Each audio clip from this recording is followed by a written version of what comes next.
Hi అండి. అందరికీ నమస్కారం. Welcome to my channel. ఈ వీడియోలో ఏపీ ప్రభుత్వ పెన్షనర్లకు సంబంధించి అతి ముఖ్యమైన సమాచారం అండి.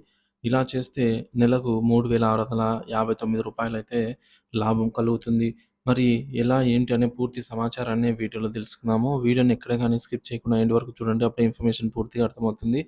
వీడియో చూస్తున్న ప్రతి ఒక్కరు వీడియోకి లైక్ చేయండి ఫ్రెండ్స్. ఈ వీడియోని తోటి పెన్షనర్ మిత్రులతో అయితే షేర్ చేయండి. కొత్తగా మన ఛానల్ చూస్తున్నవారు సబ్స్క్రైబ్ చేసుకున్నట్లయితే వెంటనే మన ఛానల్ అయితే సబ్స్క్రైబ్ చేసుకోండి. సో, దీని ద్వారా నేను చేసే లేటెస్ట్ వీడియోస్ అన్నీ మీ వరకు రీచ్ అవుతాయి. ఇక ఆలస్యం చేయకుండా వివరాల్లోకి అయితే వెళ్ళిపోదాము. ఫ్రెండ్స్, ఇక విషయానికి వచ్చినట్లయితే 3 నెలల్లో మనకొక పెన్షనర్ అయితే ఈ విధంగా అడుగుతున్నారండి. ఒక సలహా కోసం అయితే అడుగుతున్నారు. తాను 3 నెలల్లో పదవీ విరమణ చేయబోతున్నట్టు, నెలకు వచ్చే బేసిక్ పెన్షన్‌లో మూడవ వంతు అంటే 1/3 కమ్యూటేషన్ చేసుకుంటే రూ. 7,11,591 వస్తాయి. కానీ నెలకు వచ్చే పెన్షన్ మాత్రం రూ.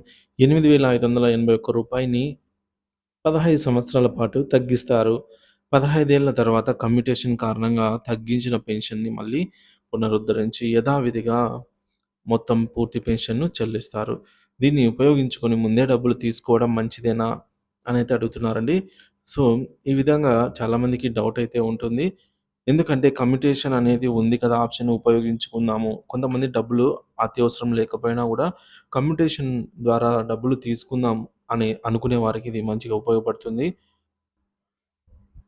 ఫ్రెండ్స్, ఇప్పుడు మనము ఒక చిన్న క్యాలిక్యులేషన్ అయితే చేద్దాం ఫ్రెండ్స్. ఏంటంటే కమ్యుటేషన్ చేయడం మంచిదా? లేదా? అని జెప్పేసి ఒక క్యాలిక్యులేషన్ అయితే చేద్దాం. ఫ్రెండ్స్, ఇక్కడ చూడొచ్చు మనకు కమ్యుటేషన్ ద్వారా వచ్చే అమౌంట్ రూ. 7,11,591 కానీ ప్రతి నెల మనకు రూ. 8,581ని 15 ఏళ్ల పాటు కట్ చేస్తారు. సో, ఈ అమౌంట్ ఎంత అవుతుంది? 15 ఏళ్ల పాటు రూ. 8,591 కట్ చేస్తే అనేది మనం ఇప్పుడు తెలుసుకుందాము. సో, ఫ్రెండ్స్ చూడొచ్చు ఇక్కడ. ఫ్రెండ్స్, 15 సంవత్సరాలు ఇంటూ 12 నెలలు అంటే 180 సంవత్సరాలు అవుతుందన్నమాట. సో, 180 సంవత్సరాల పాటు రూ. 8,581. సో, రూ. 8,581 ఇంటూ 180 నెలలు. సో, ప్రతి నెల కట్ అవుతుంది కాబట్టి ఇక్కడ మనకు 15,44,000 సో, చూడొచ్చు 11,44,000 సంథింగ్ అయితే ఉందన్నమాట. రూ. 500 వరకు. సో, మరి ఈ విధంగా మనం చూసుకున్నట్లయితే ఈ అమౌంట్‌ని మనకు దాదాపుగా డబల్ కంటే ఎక్కువే ఉందండి. 7,00,000 ఇంటూ 7 రోడ్ల 14 అవుతుంది. 14,00,000 చేంజ్ అవ్వాల్సింది 15,00,000 చేంజ్. అంటే మనకు దాదాపుగా మనము డబల్ కంటే ఎక్కువ ప్రభుత్వం రికవరీ అయితే చేసుకుంటోంది. సో, ఇది వరకనమాట. కానీ రీసెంట్‌గా ప్రభుత్వం ఇచ్చినటువంటి ఉత్తర్వులు, ఆర్థిక శాఖ ఉత్తర్వుల ప్రకారంగా కమ్యుటేషన్ అనేది 11 సంవత్సరాల 3 నెలలనమాట.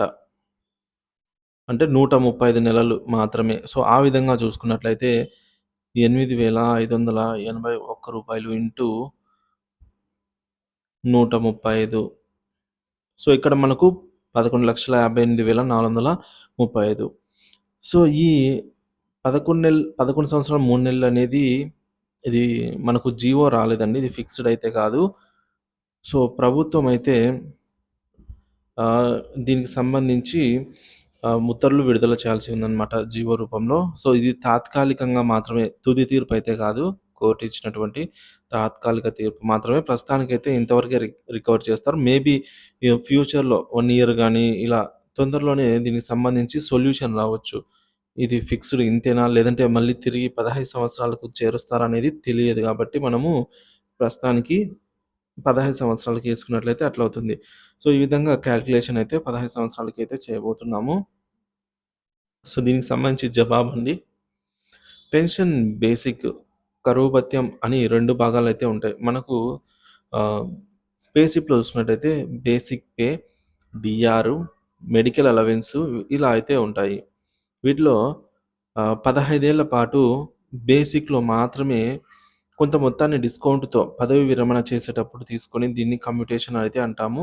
ప్రభుత్వ మరియు ప్రభుత్వ రంగ ఉద్యోగులు 15 ఏళ్ల పాటు పెన్షన్‌ను ముందుగానే తీసుకోవటం లాభదాయకమా కాదా అనేది తెలియాలంటే కొన్ని లెక్కలు తెలియాలండి. కమ్యుటేషన్ వల్ల ఈ పెన్షన్ అనేది రూ. 8,581 తగ్గుతుంది. దీంతో వచ్చిన రూ. 7,11,591 సీనియర్ సిటిజన్ సేవింగ్స్ స్కీమ్. అంటే ఇక్కడ మనకు గరిష్టంగా 8% వడ్డీ అయితే రావడం జరుగుతుందనమాట. ఇందులో దాచుకుంటే 3 నెలలకోసారి క్వార్టర్లీ వన్స్ మనకు రూ. 14,765 అయితే వస్తాయి. అంటే ఇక్కడ 3 నెలలకు 14,000 చిల్లర అంటే దాదాపుగా ఒక్కొక్క నెలకు 5,000 కంటే లోపలే. రౌండ్ ఫిగర్ 5,000 వేసుకున్నా కూడా మనము కట్టాల్సింది రూ. 8,581. అంటే ఇక్కడ 3,000 సంథింగ్ మనకు పైనే మన కట్ అవుతుందండి. మనం కట్టాల్సిన అవసరం అయితే వస్తుంది. సో, కమ్యుటేషన్ వల్ల నెలకు మీకు అందే మొత్తంలో రూ. 3,659 అయితే తగ్గుతుంది. సో, ఈ అమౌంట్ చేతి నుంచి పెట్టుకోవాలి. సో, గడువు తర్వాత మీ అసలు మీ చేతికైతే వస్తుందనమాట. మీరు ఎంతైతే 7,00,000 11,000 ఉంటుందో అది. సో, ఈ డబ్బును 13% వచ్చే ఇంట్రెస్ట్ వచ్చే యాన్యుటీ పథకంలో పెట్టుబడి పెట్టగలిగితే నెలకు రూ. 8,581 వస్తాయి. 15 ఏళ్ల తర్వాత మీ చేతికి ఏమీ రాదు. అంటే కమ్యుటేషన్‌తో వచ్చిన డబ్బును మీరు కనీసం 13% రాబడి వచ్చే మార్గంలో మదుపు చేయగలిగితేనే దీన్ని ఎంచుకోవాలి.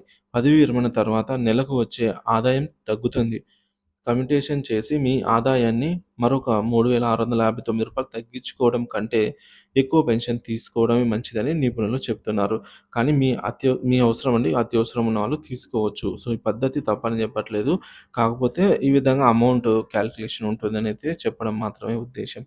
పదవి విరమణ తర్వాత గ్రాట్యుటీ, మిగిలిన సెలవుల ఆహ్, earned leaves, so, leave encashment వీటి వల్ల మనకు ప్రావిడెంట్ ఫండ్ రూపంలో భారీ మొత్తంలోనే చేతికి వస్తుంది.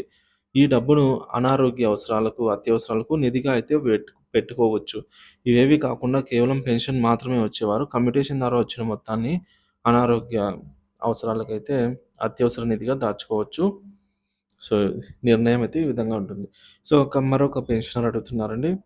పెన్షనర్ మరణించినచో కుటుంబ సభ్యులు ఏం చేయాలి అని అయితే అడుగుతున్నారు. యాక్చువల్‌గా పెన్షనర్ మరణించిన వెంటనే కుటుంబ సభ్యులు ట్రెజరీలో తెలియపరచాల్సి అయితే ఉంటుందండి. తెలియపరచకుంటే ఏమవుతుందిలే అంటే మరలా లైఫ్ సర్టిఫికేట్ ఇచ్చేటప్పుడు ఆహ్, అంతవరకు సో, లైఫ్ సర్టిఫికేట్ సబ్మిట్ ఇలా చేయరు కాబట్టి సబ్మిట్ చేసే వరకు ఆహ్, సో, ఆ టైం వరకు మనకు అకౌంట్‌లో జమ అవుతూనే ఉంటుందన్నమాట పెన్షను. ఏటీఎంతో డబ్బులు కూడా మనం ఆ డబ్బులు విత్‌డ్రా చేయవచ్చు. కానీ బాధ్యత గల పౌరులు అలా చేయడం తప్పండి. రెండవది ప్రభుత్వానికి ఈ విషయం తెలిసినా లేదా ఎవరైనా కంప్లెయింట్ చేసినా కూడా క్రిమినల్ కేసులైతే పెడతారనమాట. ఇది క్రిమినల్ కేస్ కిందకి వస్తుంది కాబట్టి తెలియపరచడం మంచిది. అందువల్ల వెంటనే ట్రెజరీలో తెలియపరచాలి. చనిపోయే రోజు వరకు కూడా పెన్షన్ అకౌంట్‌లో లెక్కగట్టి అకౌంట్‌లో జమ చేస్తారనమాట. తర్వాత ఫ్యామిలీ పెన్షన్ పెట్టుకునే దానికి ఉంటుంది.